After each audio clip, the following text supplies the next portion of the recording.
रुद्रकोटि में वरुण और उसके साथी तो बस अंदाजा लगा रहे थे, पर उसी समय दूर सिद्धिनगर में कुछ ऐसा घट रहा था जो इस कहानी की दिशा बदलने वाला था। और इसके साथ ही अतीत के पन्ने खुलने की शुरुआत भी हो चुकी थी। सिद्धिनगर की एक वीरान जगह पर दो व्यक्ति आमने सामने खड़े थे। ये कोई साधारण लड़ाई नहीं थी, ये युद्ध था जादुई शक्तियों का। एक तरफ खड़ा था एक बूढ़ा व्यक्ति जिसके बाल सफ़ेद हो चुके थे, पर उसकी आंखों में आग अब भी थी। उसकी शक्ति और उसे नियंत्रित करने की क्षमता दोनों ही लाजवाब थी। और उसके सामने था काले वस्त्रों में लिपटा हुआ एक रहस्यमय व्यक्ति।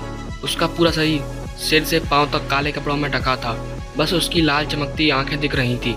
ये कपड़े वैसे ही थे जैसे वरुण ने उस दिन पहने थे जब वो पहली बार नैन यानी डायन से मिला था। काले वस्त्र वाला वह व्यक्ति सामने वाले वृद्ध से किसी भी तरह कम नहीं पड़ रहा था।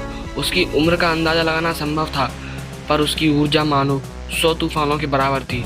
और वह वृद्ध व्यक्ति कोई और नहीं बल्कि इंस्पेक्टर अजय का पिता था। दोनों के बीच एक भीषण युद्ध चल रहा था, पर सवाल ये था आखिर ये युद्ध शुरू क्यों हुआ था। कुछ घंटे पहले सिद्धिनगर की गलियों में वही काले वस्त्रों वाला व्यक्ति इधर उधर भटक रहा था। उसकी आंखें तब साधारण थी, वह किसी को ढूंढ रहा था, पर उसने किसी से मदद नहीं मांगी, ना कहीं रुका, ना ही किसी से बात की। ऐसा लग रहा था मानो उसने अपने भीतर एक संकल्प उठा लिया हो, जब तक मेरा काम पूरा नहीं होगा मैं चैन से नहीं बैठूंगा। पर अफसोस हम में से अधिकांश ऐसे नहीं होते। हम शुरुआत तो जोश से करते हैं, पर समय के साथ थककर हार मान लेते हैं। और यही हमारी सबसे बड़ी कमी होती है, धैर्य की कमी। क्योंकि धैर्य नहीं तो तप नहीं, और तप नहीं तो जीवन अधूरा। प्राचीन ग्रंथों में भी कहा गया है, जब ब्रह्मा ने सृष्टि की रचना की तो उन्होंने संसार को 4 युगों में बांटा, सतयुग, त्रेता, द्वापर और कलयुग। हर युग एक स्तंभ पर टिका था, सत्य, तप, दया और शील। सतयुग में ये चारों स्तंभ मजबूत खड़े थे, पर त्रेता में एक डगमगाया, द्वापर में 2 और आज कलयुग में सिर्फ एक स्तंभ बचा है, सत्य का। और जिस दिन ये आखिरी स्तंभ भी गिर जाएगा उसी दिन कलयुग का अंत होगा। उस दिन जब सृष्टि अपनी अगली करवट लेगी। वो व्यक्ति बिना रुके अपने काम में मग्न था।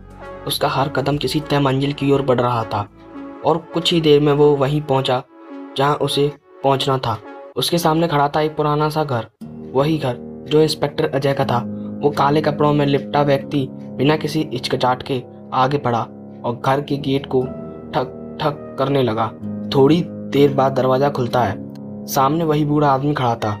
बूढ़ा उस पर ऊपर से नीचे तक एक नजर डालता है, फिर एक अजनबी सी मुस्कान के साथ मिजो भाषा में बोलता है, लगता है आपने गलत दरवाजे पर दस्तक दी है, शायद अपनी मंजिल से भटक गए हो। काले कपड़े वाला व्यक्ति उसी भाषा में जवाब देता है। उसकी आवाज स्थिर और गहरी थी, नहीं, मैं बिल्कुल सही जगह पर आया हूँ, और शायद आप भटक गए अपने मकसद से, इसलिए मुझे आपसे एक बहुत जरूरी काम है। फिर थोड़ा रुककर वो मुस्कुराता है, फिर कहता है, अगर आपको हिंदी में बात करना सुविधाजनक लगे तो अब हिंदी में भी बात कर सकते हैं। बूढ़ा बड़ी हैरानी से देखता है और कहता है, क्या तुम मुझे जानते हो?